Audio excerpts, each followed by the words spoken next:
Oh, hello there, and welcome to show 203 of HPS Music Archaeology. Talking of Tintin, this week we are joined in the shed by our very own Thompson & Thompson in the form of Whirlwind D and Specifik. They travelled up from the south coast, eating many hamburgers along the way, so many that I couldn't actually fit in the shed with them. So I'm doing this bit at the beginning here for many reasons other than just vanity and needing to be involved. And they chat to Chris about the start of their careers, what's going on with them today, and what the future holds with many exclusives. They also play some cracking records, and obviously there's lots of banter regarding members and their sex lives and all sorts of weird things that gets a little bit disturbing. And lots of bad jokes from Chris as normal. One thing I had to do this for as well is Chris fails to mention the shop. Even though he says you can buy records in the shop, every week it's left to me to say the shop is just opposite South Arrow Piccadilly line station on the Piccadilly line in London. So make sure you get down there, just opposite South Arrow Piccadilly line station, on the Piccadilly line, Mondays, Wednesdays, Fridays, Saturdays. Loads of bargains. Chris has got 2 children to feed, so please get down there. Anyway, on with the show. Enjoy. It's a cracking one. See you soon. Welcome to show 203, and with me today we have got Mr. Simon Specifik from Beeline Records. Big ups! And Whirlwind D. That's right, there you go. Thanks for coming down, fellas. Yeah, they travelled all the way around the M25 slowly to get here, but they made it. Now, there's no Brad this week, as you may have noticed. He's in a charity football match. Never met Brad?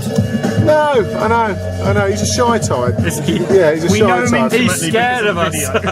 No, he's not. He's scared of us, Dorset boys. Yeah, that's right, yeah. Bless him. But he might pop in later. You never know. Anyway, first up, what is this? This is Centre Stage, which came out of Liberty Grooves, and it was originally written in 1990 at the same time we did Original Break. Right. And it's basically myself and DJ Johnny F from way back in the day. Cool. And yeah, it's for us, although Original Break was the first record that came out, this was the track that we tended to perform or do at gigs and what have you. And so this track is kind of, my heart's always been in this one, really. Well, that's brilliant. It uses the Turtles and it uses a bit of James Brown I can hear going on there. Not that you know, you're the MC, you don't know any of the Turtles, do you? There you go. I know 1 or 2 of them. I phoned up Johnny one and said, what breaks has he got in? That? I've written a few of them. And there's him going, oh, it was Mrs. Mills that was. He'll tell me anything. But this is killer. So this is on Liberty Grooves, 1991. I mean, that's like a whole adult ago, isn't it? You know what I mean? Basically, Absolutely. you know what I mean? Yeah. Anyway. Way back in the day. Totally. Anyway, so next up we're going to go something old from this chap. Lovely. So 2002. My yeah, word. this was basically the first record that we did after departing from Sudden Death, which is the first label we were on. Okay, alright. So is this actually Beeline, or is this another label, or is this what would become Beeline? Or? No, this is way before Beeline. This is Core Level Music, which was basically an offshoot that me and Adam came up with after Sudden Death, which was the first label we were releasing stuff on. Cool. A great sign of things to come. Indeed. Yeah, very nice indeed. And we've got another oldie here as well. How old is this one? That one is 2003. Sorry, I didn't mean 2003. And basically, I've always been a big fan of cut and paste. Yeah, totally. Huge fan of cut and paste. And as a DJ, I wanted to throw something together that kind of like, as it was a part of that whole series. So I came up with this like chopped potato series, which is my own series really. Right. There's 4 in that series. But within that, I also did the last bongo in Sidmouth. You want me to tell you all about that now? Well, yeah, you can do. Why not? You know. Well, basically, every track, every record that was used for Last Bongo in Sidmouth was found in a charity shop in Sidmouth. Brilliant. So I found these records, went back home and made this record in about an hour, just because I had all the records. So is this the one with all the samples from Paul Young, No Parlay, and Phil Collins? Exactly that. Brilliant. Exactly that. Let's have a listen, shall we? And when I made it, it was kind of like, I came up with the title because obviously Format had just done his Last Bongo in Brighton, that's right. And I phoned him up and I said, do you mind if I kind of do Last Bongo in Sidmouth? And he was like, nah, give it a go. And put it out, sent it to him. He liked it as well, so that was cool. And yeah, just a bit of a bongo mashup. Tune. Yeah, totally. I want to know all the samples now. Even for Simon. There is actually one at the end you will probably know. Oh, right, okay. Yeah. If we get that far. If not, we'll just talk about it off camera. Yeah. But, yeah. It's wicked. Very nice. And how many of these were pressed up? 100? Okay. Yeah. Oh, right. Yeah. So it really is a limited press then. Yeah. So I can't have had one of these. There was actually a follow-up to this. Oh, really? That's the one that is ringing bells. There was a follow-up, and I put it in one shop, and so they had 10 copies. DJ Yoda had a copy, and he put it on a mixed CD that he did, and it never went anywhere else apart from my mum's loft. Right. And I've still got about 40 copies of it. I think all the rest got skipped. Bloody hell. Yeah. Okay. I just wasn't feeling it the second time round as much, but that's brilliant. Anyway, moving on, we are coming to Whirlwind D's first album. It is your first album, right? First album. First long play. First long player, and I remember there was a hell of a lot of coverage and a lot of people talking about this when it actually did first come out. Big up and thank you to everyone for that, totally. of course. Yeah, so we are going to play a track off of this right now. Featuring this man. Yeah, which one's this, Dad? This track called Nighttime, produced by my man Specifik on the cut as well. Fantastic. And if you listen carefully, it's actually got a scratch from the a cappella from the Bristol Built EP that I did a couple of years before. Oh, right, okay. This is fantastic. Wow, okay. Very inbred. I like that. You got to keep it family, man. You got to keep it family. Totally, why not? You know what I mean? It's us by us featuring us. Yeah.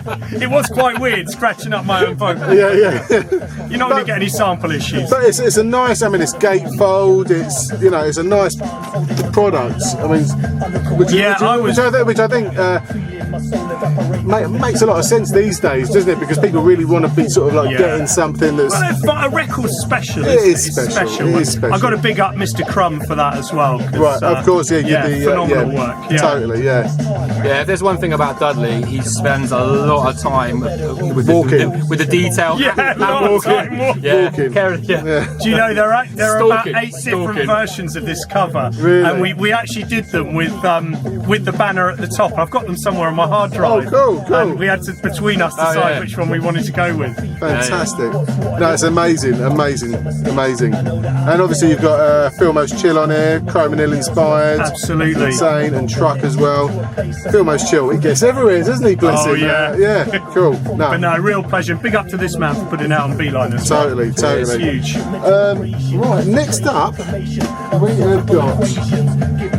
Now, we played something a couple of months ago from this, and this is the last Strictly Business EP, Volume 2.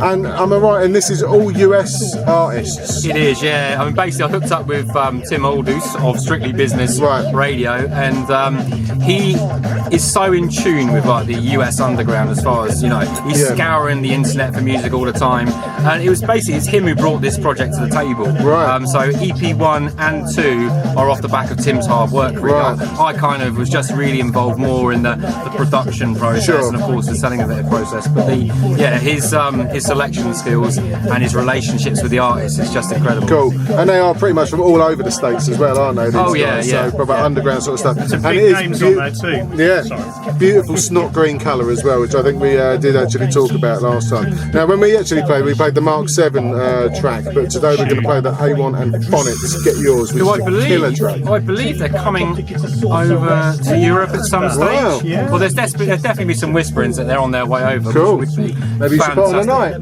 Well, someone's got to, haven't they? That's right.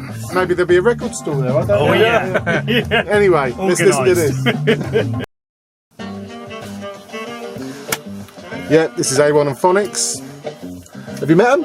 I haven't actually, but interestingly, opportunities have come off the back of this EP. I'm working on my album at the moment. On the flip side, there's a chap called Sol Zales. Right. And I've just done a track with him, which is going to feature on my album. So, cool. There you go. Yeah.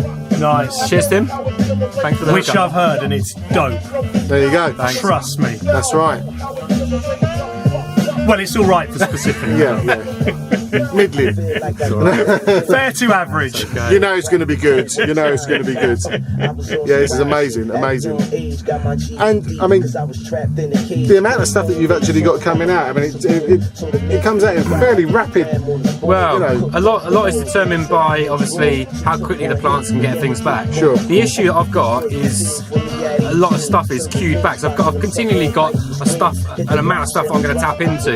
So as soon as one comes back, I'm ready for the next. I'm just trying to keep the whole thing rolling the whole time. Cool. So yeah. Well, we'll have a little bit of a chat about that, I think, in our interview, which is coming up after the next track. What have we got next? Well, we've got, as we played the other week, this fantastic specimen. Look at this gorgeous man there. I'll give you your tenner later. Yeah, that's right. Yeah. You know, moody, brooding looks and all that sort of stuff. Yeah. That's pin-up. Is that someone else holding your collars? Like, oi, what are you doing? Actually, I'll tell you something. I have to tell you something funny about that. We were doing the shoot, and I brought the wrong colour clothes. That's actually Rick's jacket. Really? Big up to my man Rick There Walker you for the go. jacket. There you go. Why not, indeed? So, what are we going to play off of this? Ooh. It's your show. It's your call. You know, I mean, we've already played "Hate Makes Hate," which is the Spats produced one, Yeah. right? But Should we go for a bit of crew callers? It's got quite a few of the Beeline posse on it. And that's the one that Tough Cut produced. That's right? right, my man Tough Cut. Tough Cut who's coming in the shop on Saturday. There you go. We So- should point out that the photograph on the cover is done by my man Cell One. Ah, of course, who yeah. Many of you will know Cell is One smashed it. Missing Stuart. That's right. Basically, the Normski of these days, isn't Yeah. it? In regards to his photography, The new Normski. The new Normski, I reckon. You know what I mean? Totally. He No, doesn't- because his photography is amazing, isn't He it? doesn't wear full click suits, so And he's not going out with Janet Street And Porter. I'm going to have to point something out now, because when you said that, I thought you were going to say something else, Simon, about retouching the photos. So the look on my face, people will be wondering what I would say. Well, It has to come out now. no, we can't. That's embarrassing for you. Yeah, but I surely. thought you were going to say that. So the look on my face, people are going to be thinking, why was he looking at that? Okay, let's look at it. Let's look at it closely. Right? Can you see any bags under his eyes? I can't. I can't. What happened? Not like mine. Let's just Anyway, say let's there's a play version it. with Let's play it. So, this is roll call, crew call. Roll call. Roll call. But it's Crew crew call. call, but it cuts up roll call. That's right. Yeah. Killer. This is brilliant. And oops. Yeah. So you've got yourself roller, heavy links, and Chromanil inspired on here as well. Tough cut on the beats. Is that right? Or is it just a production? It or is, what? yeah, tough So cut on it's the beats. And cuts as well. You know, Tough Cut's been on this show more than any other person. Has he? 3 times. Well, he's on it again now. There he goes again. He just happens to be in it. Oh, You know what I mean? Yeah, that's right. Yeah. Yeah. Yeah. Sometimes he just pops over, and I'll be doing a show. So there you go. But yeah, no, totally. It's a heavy track. Excellent. Yeah, I have to say, I love this album, and there are a few Why, left thank in the you, shop. Yeah, I mean, because in the shop, in my shop. Oh. So yeah, but I didn't know. I sold one yesterday. I'm not getting into this. Do you know what? Not really. Whatever. Killer though, brilliant album. Yeah. So what I think we should do is probably go to the interview pretty much right about now and have a bit of a discussion about the early times in Dudley's life and Sounds interesting, yeah, that's but- right, and also Beeline as well and how that all got started. So let's go to that right now. So, chaps. Hello. Hey. Hello. Yeah. Yes, this is the second part of the show. Welcome to the shed. Finally, because we've been talking about this for probably over a year, actually, getting you chaps in. And I realise that there is, about 100 miles between us and stuff like that. Yeah. But we've managed to do it. Distance is too Sat far. nav, That's right. Sat nav lied. It said hour and 30 minutes. Yeah. In reality, it was 2 hours and 30 minutes. M25. Always at an hour. M25. Always at an hour. M25 and the 50 mile an hour restriction on the M3 for 10 miles. And the burger. we It's a, stopped for. yeah, there you go. True. There you go. Yeah. Look at the belly, people. Look at the belly. There you go. Hold it in, boys. Chin out. That's right. You promised you wouldn't mention my belly on the telly. Yeah, whatever. Anyway, so brilliant to have you in. Pleasure. So what we tend to do, or what I tend to do, because Brad's not here today, is start off with how you actually begun and how you got into music in the first place, really. So before you even got into hip hop, how did it all pretty much start? And I'm going to fire this first question at Dudley. Okay, well, for me, I think mine is a kind of tale that many of us would probably share. Early 80s, there was a crew of us in Rains Park. Radioactive Crew, later Posse, really bad break dancers, b-boys, really bad at graffiti. We were really bad at all of it, to be honest. But everybody was at that time. Come on, you know what I mean? It had to adapt and sort of get somewhere first. Absolutely. But it was early electros. Yeah. Dare I admit, the film Breakdance. Of course, I've seen all the other films subsequently, but it was the film Breakdance that got me there. Well, we all ran to the video shop, didn't we? Exactly. Of course. That and BMX Bandits. Oh, totally, yeah. Yeah. So very much that was the starting point. And that was the starting point for you with hip hop. So how old would you have been? I would have been, well, it's probably about 83, 84, so I'd have been about 11, 12. Right, okay. And I guess what happened is my other friends, as the years passed by, kind of got out of hip hop, and I kind of never left it. Sure. And carried on working away at it. So hip hop thankfully never left me. No, and here we are with your second album as well in the grand old year of 2016. Absolutely, That's absolutely, right, brilliant. Yeah. And what about you, Mr. Specifik? Very, very similar, I guess, to most people of our age group. Yeah. You know, breaking came to these shores, and like Dudley, I saw all the films. Myself was in a crew. Turtle Master, which is my thing. Doing a bit of graffiti, Brilliant. still do. Yeah. And then He's not bad. I've seen him do it, he's all right. just basically love hip hop, and over the years I've just sort of got involved with all the elements of hip hop. And yeah, that's how I started really. It was just those films. When I saw Star Wars, that changed it all for me, Yeah. I think, because that kind of like legitimately put it all together, and I just thought, wow, that's the real deal. So when did you guys, because obviously I think if you're like me, if you're brought up in a sort of not a small town, but you know, you're outside of the big city and stuff like that, even though we're from London, we were still in the outskirts. Yeah. There's usually only a handful of people in your school that are into something. Yeah. When did you guys realise that it was going to be something that you really wanted to do seriously and take it much further than just going to our price and picking up the latest Electro album? When did you realise that it was something that you wanted to do as a job, as a passion? I don't know if it's something that I ever really thought that this is what I'm going to do. It was one of those things that I got into and it's never left. Right. It was more of, I've never got bored of it. I've never got bored of the music. I've never got bored of seeing graffiti. I've never got bored of listening to new music, breaks, watching breaking. Yeah. I've just never got bored of it. Sure. So I guess for me, it was probably more of a natural progression, really, because, you know, to be into something, I've never been a spectator. I've always wanted to be involved. Sure. And hence sort of trying all the different elements. But so probably that was it, really. I just wanted to pursue goals within it. Sure. And I was sort of similar in a way, like yourself. Like I said earlier, I kept going with it. A lot of my friends, you know, had left it for a long time, and probably about 87, I started writing rhymes, ripping off people's songs, you know, all that kind of stuff. What was your first rhyme? My first rhyme. Come on, do it. I can't even remember it. I can tell you. We'll edit it out, promise. Yeah. No, it was, actually the first rap I did that I actually wrote was called Sucker MCs, and it was my input into the Bridge Wars. I was so into the Juice Crew. Right. I thought, I'm getting a piece of that. Of course, nobody apart from about my 4 friends at the time ever heard it. That's right. And it was pretty bad. But, So KRS-One didn't start dissing you on no, I think he was close to it. You know, I heard rumour that, you know, Boogie Down Productions and Cool C were going to come over to Rains Park in Where South were London you on the night Scott La Rock died? Well, actually, but no, but no. In answer to your question, I toiled away, and the moment really for me came when I just had this chance meeting with one of my kind of oldest, closest mates, a guy called Bruce.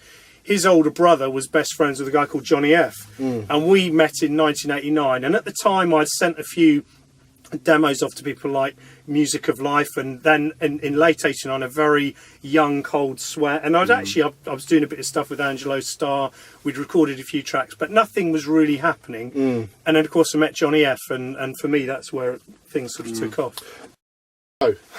With UK rap real big at the time, and the way it was going, I suppose it was still around 89, 90. So it was still when we started, and it was still that kind of fast rap that was sort of like going on. Yeah. How did you sort of like first get into the studio? I mean, how did your first sort of like track on sort of like Liberty Groove start about? Well, I'll wind back slightly. I will answer your question, not being a politician here, but actually that time, 89, 90 was an interesting... Yes. Please don't. That's the teacher in me. That's the teacher in right. me. But no, because actually at the time, I remember distinctly, you almost had two schools of thought in British hip-hop, and you had the slower stuff, think, Mighty Ethnics, crews like that, and then you had the stuff inspired, I guess, by Hijack and Silver Bullet, the fast stuff, and so there were these, and so we... when we recorded our first two tracks, Centre Stage and Original Break, Original Break was very much, if you like, the older style of UK hip-hop. And then Centre Stage was very much a reaction to that. It wasn't a super fast one. Battle Tip Rhyme was more of that. Sure. But in answer to your second question, we then went... it all happened. Johnny F and I had made these tracks, and, like a lot of people around 1990, we thought, you know what? Let's just get our music out there. And I can remember the moment sat on a park bench, and we thought, you know what, let's start Liberty Grooves, and that was it really. And it was a case. So you were actually part of the start of Liberty Grooves as a label. Yeah, I mean, I would always put it was Johnny's vision, right, and it was Johnny's label very much, and the finance and all that side of it. Sure. But it was the two of us decided to make Original Break, which was the start of Liberty Grooves. Sure. And he then ran with it in the shop and everything else. Of course. But I was kind of very much a part of that. And tell us a little bit about the Liberty Grooves, because I mean, how long did it actually last? Well, Liberty Grooves, the first record's Original Break in 1990. The last one was a DJ Noise one, which I think was 1999. It was there was the DJ I've Noise. got that. There's a couple. The Whole Mess was the first one. The Whole Mess. That's what I've got. The Whole Mess. Then there's the album on Rita Records in association with Liberty Grooves, and then there was another 12-inch after that. That was the last one on Liberty was that Grooves. The remake 12-inch, was that on Liberty or was that something different? No, I think that might be something else. Right. Yeah. I mean, this one, I think it had a live thing on the back. I haven't played it for ages, but so I guess Liberty Grooves as a record label lasted about 9 years. Right. The shop probably about 4 years. Yeah. And you worked there, right? I didn't work there, but I spent a lot of time in there. I mean, I was there. I was serving customers all the time, but it wasn't. I mean, Big Ted, he worked in the shop, whereas I would sort of be in there hanging out. I'll serve a few customers. I'll drop a freestyle. I'll steal these records. It's one of them. One of them. Absolutely. Yeah. Cool. Yeah. Okay. So in regards to yourself, because I mean, at the end of sort of like 88, 89, obviously, and then going into sort of like the 90s, there was that massive shift in the way hip hop music was. It was so different for me because being from the southwest. I mean, I was living in Bristol until I was 14, so I was really inspired by 3D as a of course, and all the stuff that was going on in Bristol. It was very multicultural in Bristol, which was fantastic. It was it was a really, really good time when hip hop came to these shores, I think. Oh, totally. And then I moved to just outside of Exeter when I was 14, and I got to meet the first person I met was Adam, who's Project C, and he was in a group called the IBP, which is the Ill Beat Posse. So I started hanging around. Bless us English for trying to be as American as possible. Ill Beat Posse, lovely. Anyway, so as time goes on, Adam, Roller, Sean, who's Supreme Shah, they formed Death Defiance, and we had such our scene was so local. We didn't need anything else. We didn't even look outside of there. We picked up records from London, of course we did. But we had everything. We had our own Walls of Fame. We had our own jams. We had our own crews. We were all dancers or breakers, DJs, and we just did our own thing. And one of the things I remember vividly, I think, was that especially Bristol and the southwest, we kind of stood alone. And not many people would seem that bothered about what we were doing. Sure. So it was an interesting time, and also I think it's a very kind of creative time in the southwest because we didn't have to be like anything else. No, that's right. I mean, I suppose Bristol, in the sense, I mean, not geographically, but the genetic makeup of the city is very similar to London, I suppose. It's just sort of like 100 miles apart, really, and I suppose there's that M4 corridor that sort of like attracts it. But what you had obviously in Bristol, like with the Wild Bunch and all of those guys, and in London with, say, Soul to Soul and all of those sort of sound systems, it was pretty similar, wasn't it? Well, and there were big links, of course. Yeah, there were, exactly, yeah. I think the other thing is, if you look at sort of regional accents as well, I mean, you know, going back to the late 80s, everybody was rapping in American accents. Yes. And it wasn't really until the beginning of the early 90s that the whole London accent was accepted. That's so right. It was a long time after that everyone even considered liking a rapper from the Southwest. Yeah. You know, it's only now that we kind of have this broad brush that everything is okay from everywhere, as long as you're good. Yeah, that's right. It's true. But back then, it was very kind of London or... Yeah. And even then, it was pretty much just the London posse who were the only ones. You know what I mean? At the time, we were doing it in a proper London accent. That's right. But, you know, the whole thing we had was fantastic, and you know, I wouldn't change that for the world. It was brilliant. And how did you sort of like first get into the sort of like production side of stuff? Because obviously, there's a bit of a gap between, say, when Dudley sort of like released his and you released yours. But so in regards to the 90s, what was sort of like happening? Well, I think on the lead up to it? And we, you know, from my perspective, and I would say probably from the other guy's perspective, is that we just didn't see an opportunity to do a record. I mean, the only experience we had really was Blade, who used to come down to Exeter, and he would show this. I mean, we'd have no idea how to speak to a record label, what they would be looking for. I mean, in fact, so we just did our own thing. Yeah. And I was a DJ. And a dancer. I mean, I kind of passed on. Kid and play, sort of. Yeah, that's it. Yeah, I can see that. High top, jumping through. You know, he's got the hair for it. Actually. He's got and so we just did. So we didn't really have that. We just didn't go out to make records. I know Adam and Rowan and Sean at that. You know, in the very early 90s. Considered and maybe even did speak to Music Alive, but I think the door was just like, no, you're okay, thank you. I spoke to Music Alive trying to get a deal in 1990. We've all been there. Yeah, I Cold Sweat. But we didn't know a lot. You know, it sounds quite nice. We didn't know much different, to be honest. Yeah. You know, no, that's right. You know, Music Alive, then Cold Sweat. I mean, that's probably, we didn't know a lot more than that. And so I suppose, I mean, forgive me if I'm wrong, but you know, UK rap tended to change a lot in the latter part of the 90s.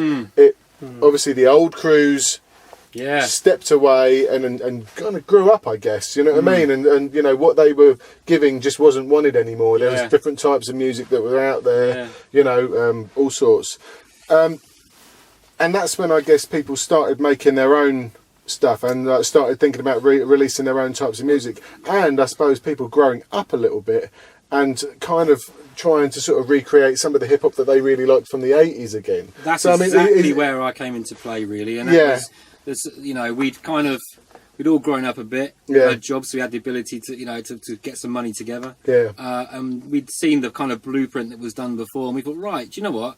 Now we can do this. So yeah, sort of late 90s, early 2000s was when I started really releasing records, and it kind of everything went from there, really.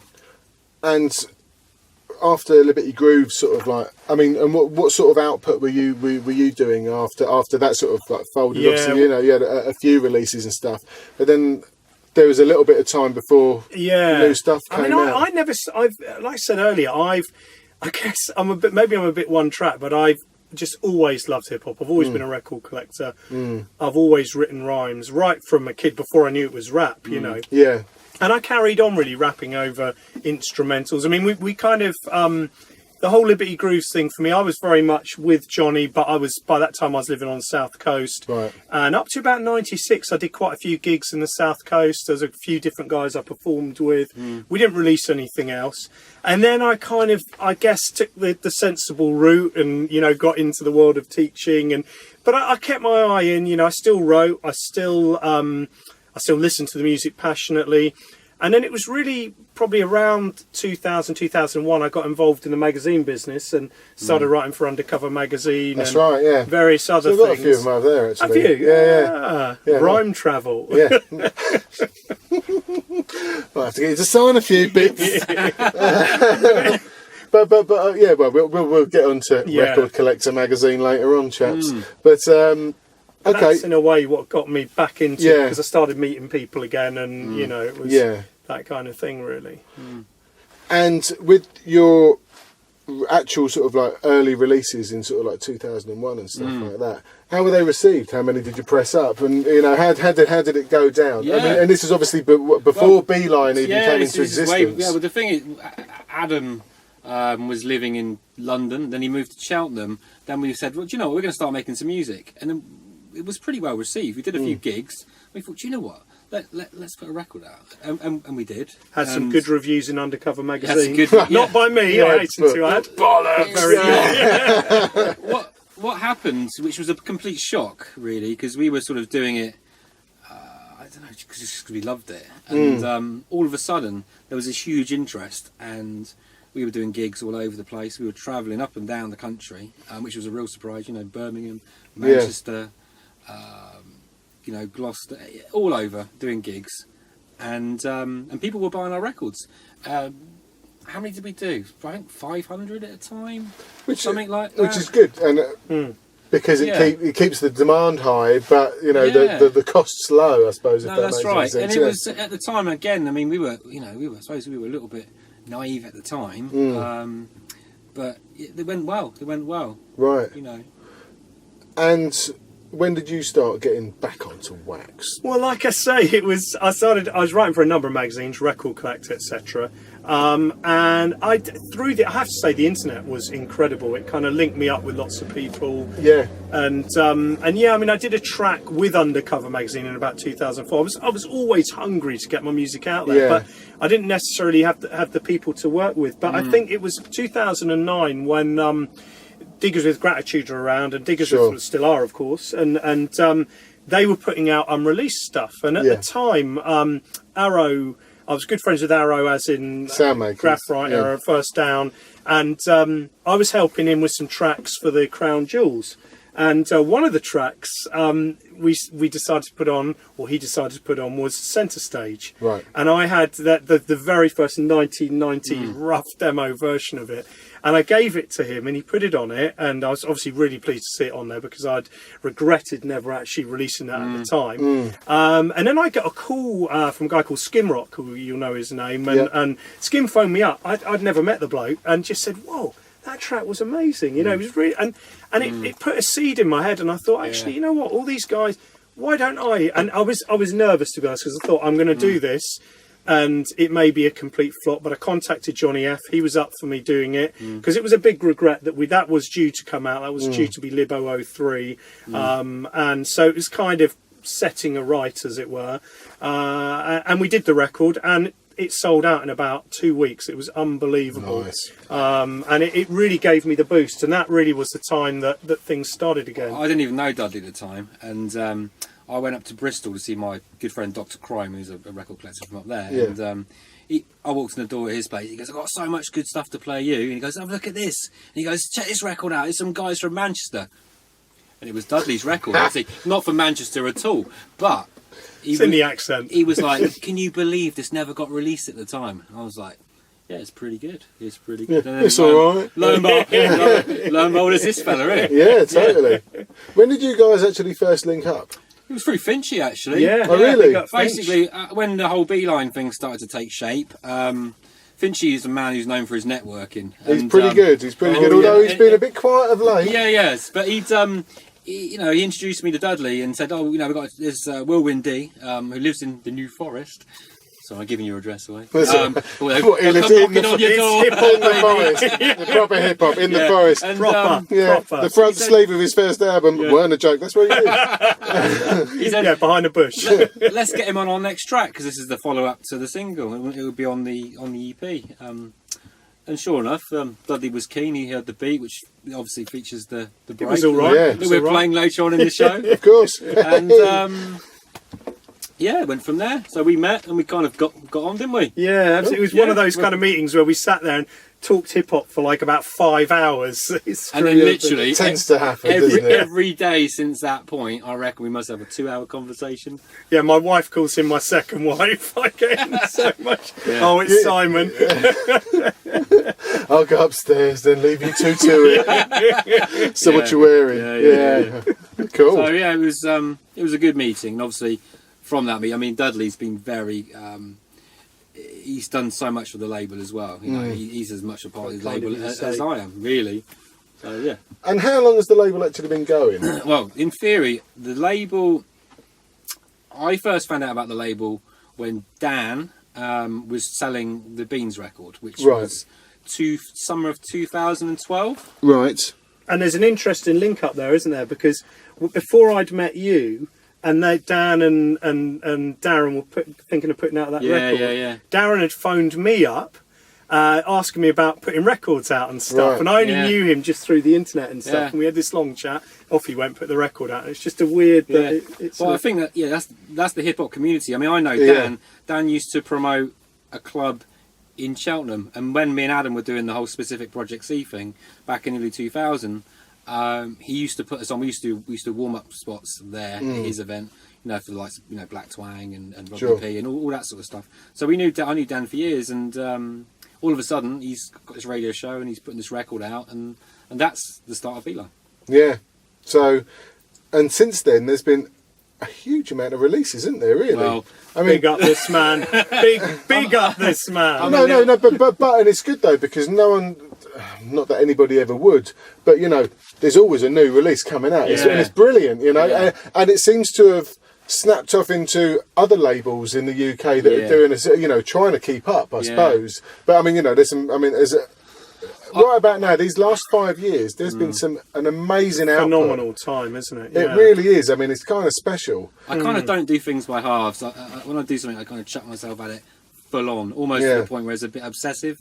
I mean, you could say that the whole Beeline Records thing is run 24/7 because I'm on it the whole time, literally the whole time. And I'm testament to that, because quite often I'll get a phone call. Like I say, we talk I get a phone call. I've got this idea. What do you think? I've got this idea. And you are literally, as you say. I'm thinking about releases a year in advance continually. Really, and I'm putting into place stuff that that's suitable into the pipeline continually. Right. So you've probably got about 10, 15 things in the the future. It's a really awkward conversation with artists because people come with the music and of course they love the music and it's amazing. And it's very, very difficult to try and keep that music under wraps because I then want to keep it on my hard drive for almost a year. Yeah. And that's a very, very difficult thing for a lot of people to do. Sure. And, a lot of people, it has fallen down because they can't wait that long for it to happen. So, I mean, how do you deal with that as a label manager, if you like, in regards to, because, I mean, you're a nice guy, but, I mean, you must have a lot of shit. He's all right. Yeah, I mean, I'm just being nice. I think the thing is I have a very, I tell people very specifically what the process is. We're getting warmed up now. The process typically is that people, the music first of all suitable, then it goes into the queue, and then we talk about what we're going to do when it does happen. And until that point, they know it's going to happen, so that's great, but it has to be kept under wraps. Sure. Because the problem is, I find, is that there's so much music out there nowadays, and as soon as something's heard, soon as people have got caught wind of something, it's no longer exciting. And one of the big things I like to do with the label is make it like a Christmas present. Every time a record's released, the way it used to be, the way you may have heard a snippet of something on the radio when you were younger, and then you had to wait months for it to actually be brought out. And I like to make the record because people treat music these days, I think, with disrespect. Now there's so many man hours and passion that goes into music. When it comes out, it must come out in the best possible manner. And obviously vinyl, for me, is the best way to do that. Yeah. But also the other thing as well is to make sure it's delivered in such a way that it's treated with respect. This sounds about anal. But, for example, the Jab of the Cut test pressing. Yeah. Right? The only people that are okay to play that are people that own that record until it is launched for promo. Of course. And that's just a little bit of the thing that I've got going on with the label. Is I like to keep things really Values tight, it, though. and Values it's value, it, yeah. value. Of course, which is important, because as soon as you lose those values, then it all starts to kind of become a bit wishy-washy. And yeah. And in regards to, obviously, so did you have these problems with him when you had He's a nightmare. No, but obviously, no, but because when your first album came out, obviously you'd had you'd been around for a long time. Let's face it, you know what I mean. Old, you can tell that. It took a long time to get your album out. I'm covering my grey, or what left of grey hair. I've got It's grey hair. yeah, the one. But the first album, Yeah.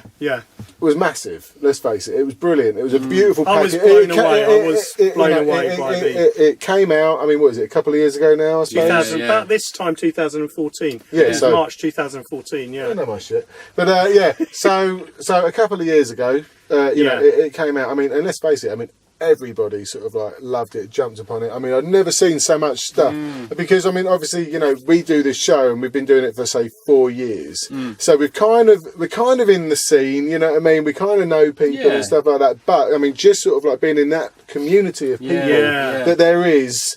You know what I mean? It was quite mad. We Bigger than anything that I can remember, actually, in regards to sort of like, I mean, there's great things that sort of come out, but that really did seem to sort of I think one of the beautiful things, and this relates to your album as well as every other release, one of the beautiful things about what we've created is we've created a community around the label where I personally value every person that gets involved with the label, whether it's just from wearing a t-shirt to buying a record to coming to an event. Everybody is so important to keeping this whole thing Everybody's going. a key part of it. Everybody's a key Absolutely. part. So I think when something happens, like Dudley's album and it's released, everybody feels a part of it, and therefore gets involved and posts pictures, and we have a bit of fun with it as well. We do little competitions and silly little things, which make it just a lot more fun. That was fun, actually. The No Man's Land album cover competition. That was and I have to say, it sort of happened by mistake, because I think it was. Is it Star Warrior? Yeah. I think posted up. He did the Lego Man. That's right. And then everybody got on it, and we thought, well, let's roll with this. Yeah. And before you knew it, I mean, I've actually got them on a disc somewhere at home, and there are loads of them. But for me, it was lovely, because with each project, particularly when I started releasing solo stuff again after the Solid in Mind stuff was redone, I kind of. With each release, it's been a bit nerve-wracking. So you think, when we did WD-40, I thought, how are people going to receive it? And then doing an album, because it's something a bit bigger, and an album had been something I'd always wanted to do. I was quite nervous about the whole thing. So to have that sort of reception that you've described, and the competition and the buzz around it was lovely, and I felt honoured. I think every time a record is sold and someone posts it up, if anything, I feel almost kind of honoured that people are willing to do that. They're willing to listen to me warbling on about the thoughts I've got in my head over music, and I feel blessed that people will do that, and certainly it makes me look at music in a whole different way as well when I listen to other people's music.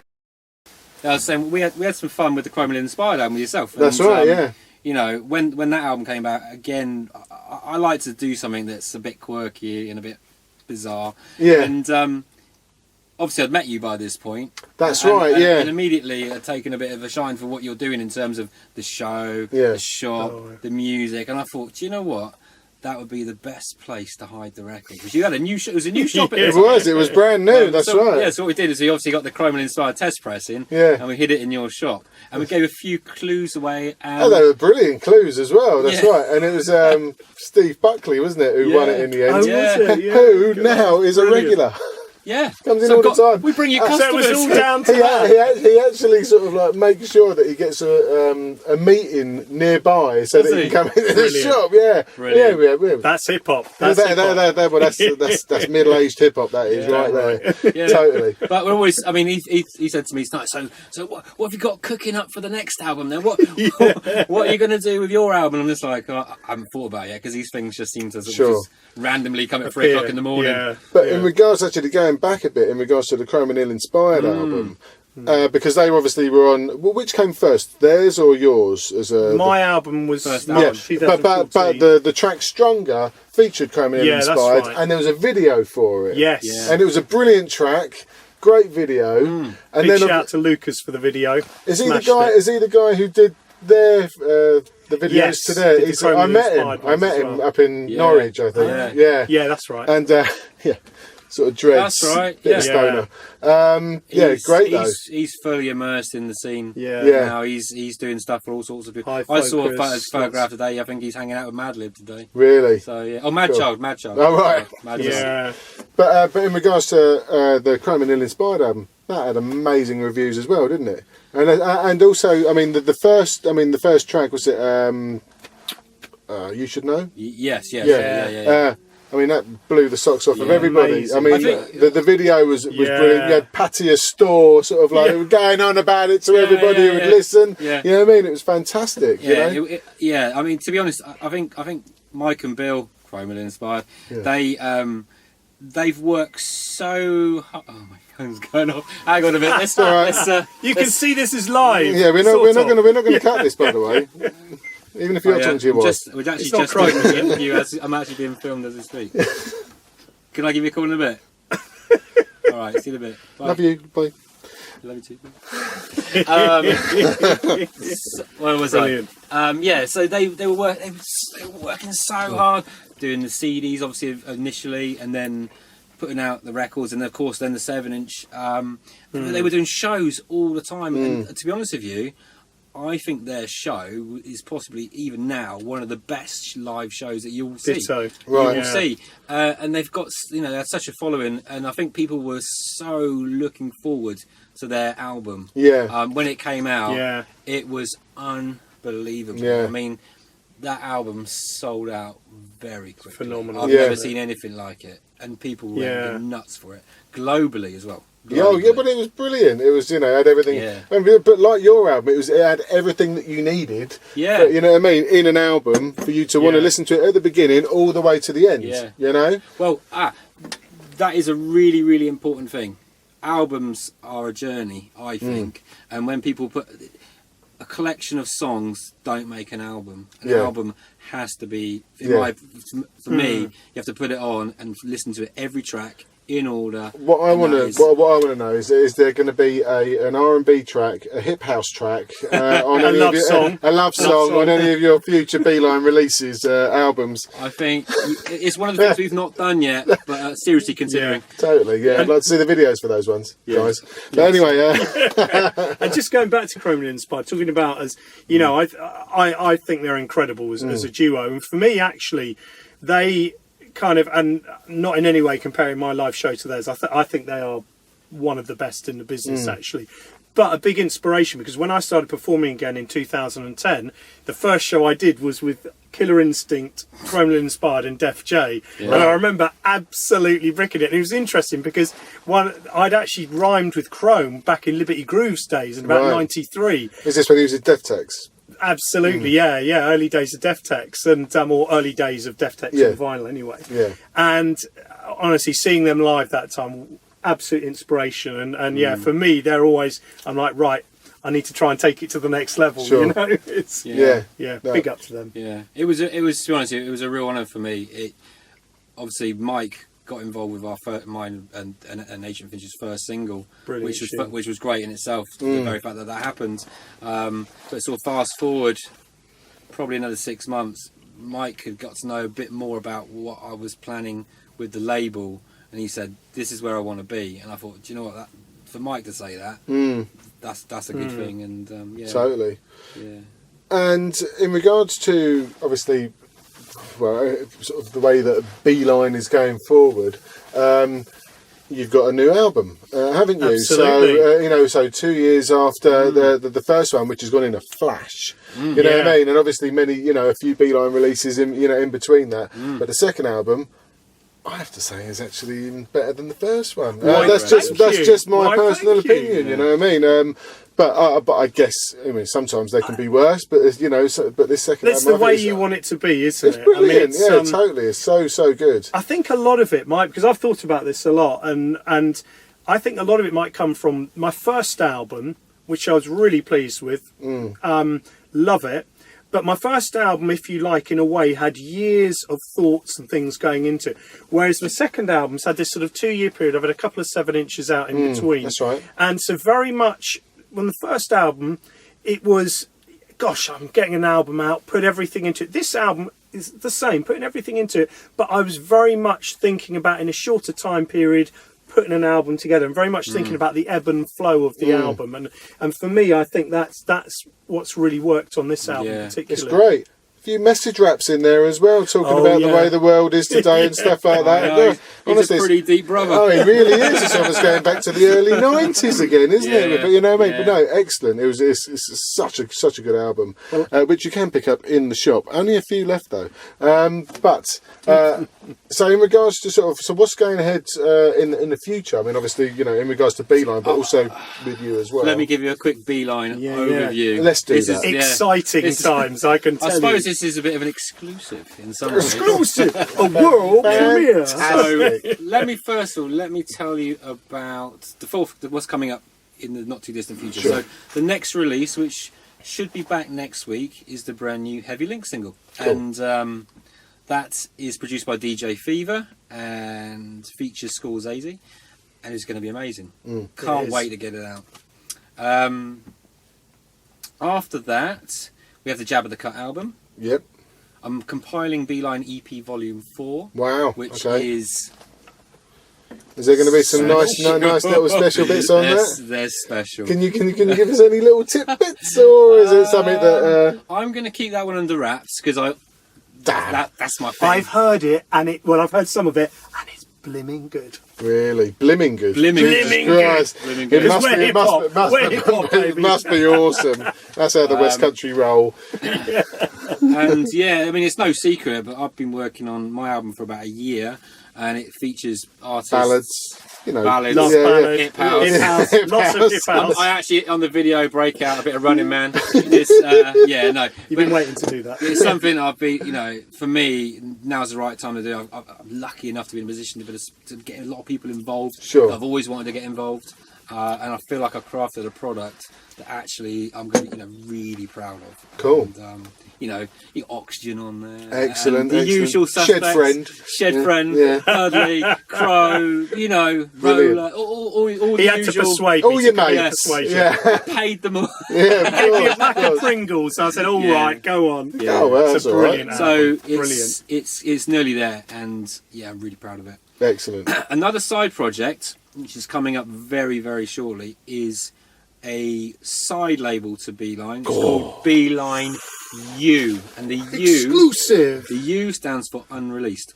Cool. Now, the very first track we've got on Beeline U is a unreleased funk track from a Glaswegian band from 1972. Brilliant. And this was discovered by DJ Crash Slaughter, who's a very, very nice chap. Oh, he's a lovely guy, yeah. Very nice chap. Very passionate about music. And he found this record. Obviously, he lives in Glasgow as well. So he was blown away by the fact that this was a Glaswegian band. They created this masterpiece. Right. I can't wait to hear this, I tell you. He sent it to me, and I was like, this is amazing. We've got to do this. And where did you find it? And he gave me the whole story. And basically the story was that this band went to a record label who produced a record for them which they could use for promotion. I think there was an amount of them. A lot got skipped, but a couple of people picked these copies up, which years later Crash Slaughter Paul got hold of. He hunted down the guy that was in the band, who was unfortunately suffering from poor health. Right. Paul said, look, I've got this, I found your record and it's amazing and I really want to do something with it. And this guy's a bit like, this is a bit surreal. But yeah, no, you crack on, really pleased you like it. So myself and Paul worked it out, went back to the guy, showed him the labels, he was chuffed. A few weeks later, Paul goes back again, so we've done a bit more work in terms of how we're going to present it, and unfortunately passed away. God. So this piece of work, which he did way back in '72, is finally going to come out, Right. He passed away. But at least he knew about it, I guess. But he knew about it, yeah. And the nice thing is Paul's met his family and discovered a bit more of his history. Got some photographs, and this piece of work's going to come out. And I think not only is it going to blow everyone's minds because it's an amazing piece, right? But also it's quite touching as well. Yeah, totally. Absolutely. We were having this chat before. The backstory. The backstory. It really does help. I mean, it's quite nice for their family, isn't it? Of course, totally. They've got a legacy now. Yeah, I feel a bit emotional about this project. It is a real. It is. It's something special. I can't wait to hear the test pressing. Roller, who does a lot of our mixing and mastering and bits and pieces for the label, so big up Roller. He took the WAV copy that we had of it and brightened it up, where it's just given it a whole new lease of life. When it comes back on the wax, I can't wait. Can't wait. When's it due to drop? Test pressings will drop next week. Yeah. So I've got to bribe you to get one of those. Christ, okay. I'm coming round Monday. It's not Monday, it's Tuesday. Tuesday then. But I'll be postman. in India. Jesus. There's some dodgy postmen out there. Stay away. Yeah. We know you're Oh no, totally. Yeah. Because the one-off record, the first one went missing. Yeah. Brad again. Hello, mate. We're just doing the interview right now. Yeah, it's all right. It's all right. Where are you? All right, Brad. There you go. You all right, Brad? Okay. Yeah, probably not. I think we've probably got another sort of 20 minutes or so sort of chatting. We've done the rest of it, so cool. All right. No, probably, yeah. Anyway, your camera is ticking away, so I'll oh, okay, all right. Yeah, there's a question for you. Okay. Whoa. Hang on. Hi, Brad. Evening, Brad. How you doing? Hang on. Which one of you has been most successful with the ladies? Well, they're both actually married. Let's just say, if I was a cricketer, I've had a good innings. Hey. But I've had a better one. Yeah, they're both flying bread. Ask our wives. Yeah, they trembled then when you asked that question. Yeah. Cool. All right. I'll fish this to you to edit tomorrow. Well, I can see the bulges from here, but I'm not saying who. All right. We actually looked then as well. Yeah. All right. I'll talk to you tomorrow. All right. All of a sudden, the interview's gone really weird. Say goodbye to Brad. Bye, Brad. There you go. See ya. Oh, sorry about that. That's all right. What the hell were we talking about? It's nice That's how it happens. to be involved, isn't it? Interactive. It is. Absolutely. Cool. Right. So, in regards to the Beeline U, is there other stuff that you've got in the pipeline? I have got a few bits and pieces that I'm looking at. Right. Is it unreleased? It's all unreleased? It's all going to be unreleased. Or so obscure that people would not know. Yeah. Well, yeah, obscure. Yeah, absolutely. And I might, the label really is a platform for not just unreleased. Well, even it's called Beeline U. Sure. It's going to be stuff that maybe it came out on CD like 10 years ago. Right. Never came out on wax. Sure. It gives me a platform to be able to put stuff out like that. Because it was unreleased on wax. Because it was unreleased on wax. Yeah, totally wicked. So that's the idea. That's an exciting little sideline. Yeah. I like it. I like the sound of that a lot. The thing is, I'm a little bit anal about the main label being just new products. So to shoehorn in, older stuff, I think it doesn't keep the format right. Gotcha. And I felt a bit funny when we did the Death Defiance single. I didn't even know it was an old track. I didn't know. I was like, it's fucking brilliant. It didn't quite. But that's how good it was. Yeah, it's brilliant. I love it. I love it. Yeah, it's one of my favourite singles. That is on the. So that's like 1991 or 92. I love the Kool and the Gang Open Sesame break that they've just got going all the way through. Now, let's just touch on Death Defiance for a second. All right. Because they obviously friends and they're in a crew from the southwest. Their tape has been on sale on Discogs for £500 plus. Really? Yeah, there's tape. Now they basically duplicated this tape and sold it on the streets, like in true old school fashion. And for years we've been talking about, shall we put this album out? Shall we put this album out? And it still could happen. I've got tapes of me and a rap crew up there from 1990. Do you want to take some of those? Oh yeah, We'll have a listen. I haven't got a tape player at the minit, but you. Yeah. but we'll sort something out. Yeah, I wouldn't even know where the MCs are. Anyway, that's I was scratching. You were scratching. Yeah, I was scratching my arse, but Scratching for an itch. yeah, that's right. Itching for a scratch. Yeah. And what about you, Dudley? What's in the pipeline? Well, as Simon knows, I never stand still. No. I've got, without giving too much away, I've got a few features coming up this year. Obviously, one on Simon's album, track I absolutely love. In fact, I was a bit gutted when I recorded it. I thought, I want that for my album. He's such a nice guy. Let me tell you a little bit about the track. He's such a nice guy. I thought, right, I'm going to stitch him up because he's too nice all the time. I'm going to go for the darkest beat ever, kind of horror movie style. He's like that listener. He's like, okay, I think I could do it. And he came out. Got a rap about killing babies. Yeah. The price of marmalade in the local post office. But no, that's what I meant. He does go into the world politics vibe. Yeah, it's a bit more hate makes hate and other side. Well, I can see that sort of. I can see that becoming quite prominent with you. In your 50s. I'll be honest. It's not come through in a lot of my music before, but it is something that the state of the world and issues in the world are something I worry about, and therefore it comes out in my poetry. So it's which is what rap should be, really, isn't it? Yeah. Absolutely, and in some ways, it's I work with lots of different producers, so it depends. It depends the beat I roll with, really, as to it kind of sets the tone. So, and this particular track, it definitely set the tone for that sort of thing. Cool. It's dark. Let me tell you that. Yeah, and it's called Dark. Yeah, really. So, yeah. I've got a couple of things before we sort of wrap up this interview. A couple of things to talk about. First is Record Collector, obviously, because this month you're in it. Homepage. Homepage, Label of Love.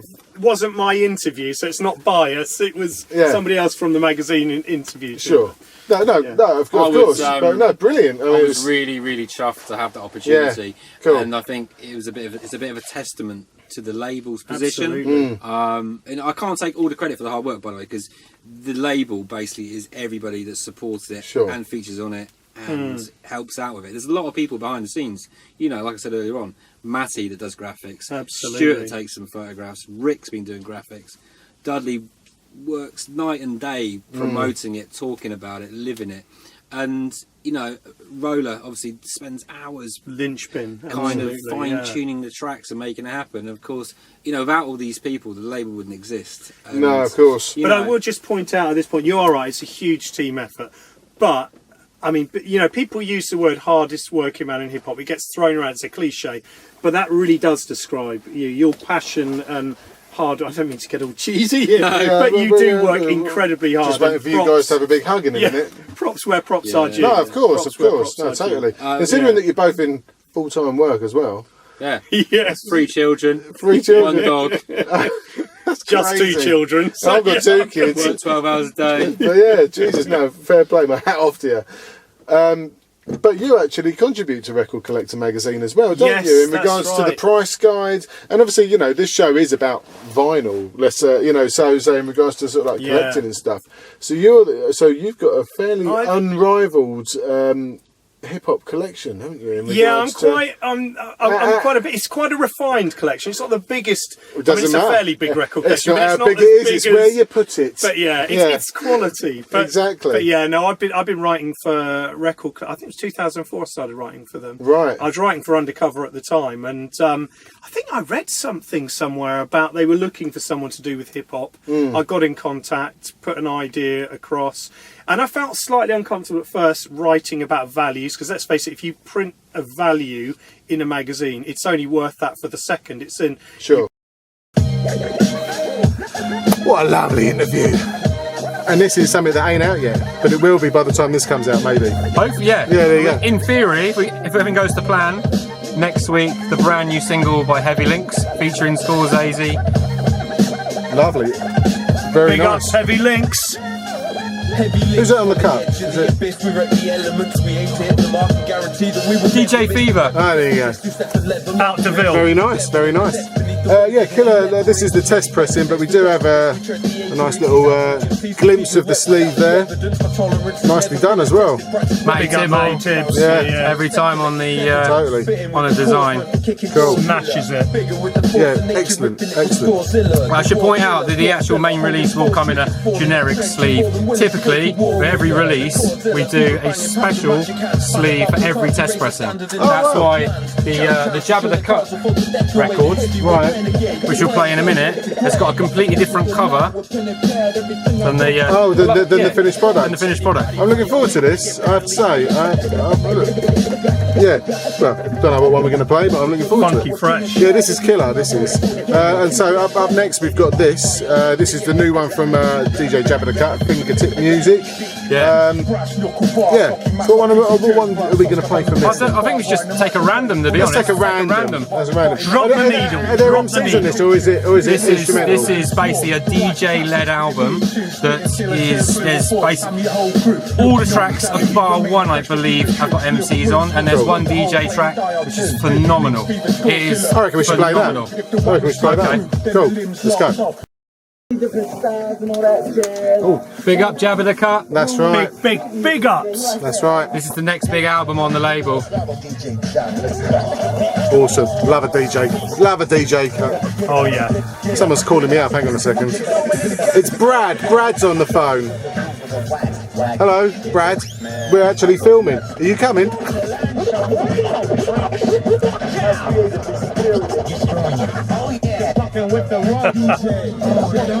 I'm actually filming. Baby. You're actually going to be in the show, by the way. Anyway, because I'm.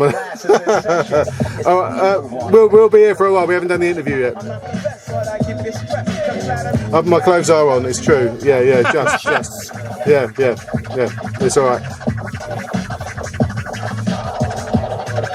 Bye. Sorry about that. There you go. So you do get a bit of Brad in the show. Is he popping over? Go. He's had a couple of drinks and he's getting the tube. So Could get lively. It might get a bit lively. There we go. Already on the beer. Lovely. Anyway, this is a killer. Sorry that I interrupted it with a phone call to Brad.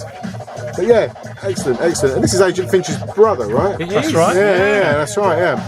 Who's Mr. Finch has popped in the shop a few times. So, Has he? Yeah, that's right. Yeah. This is excellent. Yeah, can't wait to get a copy of this, I have to say.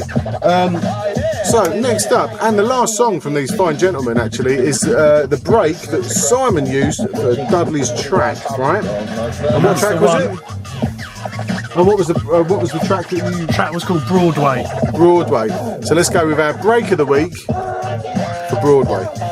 And it was big up to Mr. Finch, Mr. Specifik, and Mr. Thing on the cuts. That's the thing. And if anyone's interested, it's on Decca. Geraldine. And I'm embarrassed to say that I didn't know until today what the break was. It's the same with rappers, isn't it? They haven't got a clue. They only like their hip hop. I know the wordy bits and the hip hop, absolutely. You don't even know those most of the time. No. Anyway, cool. I cover it up well. Let's go to our break of the week. There you go. What a break of the week from Broadway. Excellent. Yeah, so this is Geraldine by the Rattles on Decca Records, and this was used by this man for this man's track, Broadway. So Beeline EP Volume 1. That's right, of course it is, which is over there somewhere. There you go. Well, I have to say that's it for this week. What a lovely interview. What a fine couple of fellas as well. And I did manage to get my clothes on. It's true. We only had a little cuddle before the camera started rolling. A nice cup of tea. A nice cup of tea. And a nice Red Bull. That's right. And I had a beer. There you go. Cool. So we will see you next week, where it will just be me and Brad actually in here or in the shop, wherever we may be. But cheers for coming in, fellas. Thanks for having us, my man. Absolute pleasure. No, thanks for having us. Stuck in the on the M25 for God knows how long before they even got here, and I've got to get all the way back as well. Poor buggers. I just had to get out It of took bed. ages in our... I'm sleeping here tonight. Our tractor didn't like it round the 25. Oh no, honestly, these West folk. Anyway, that's it from us. See you later. Tough guy. Did my wedding invites. Did he? Yeah. Oh, really? Good. Yeah.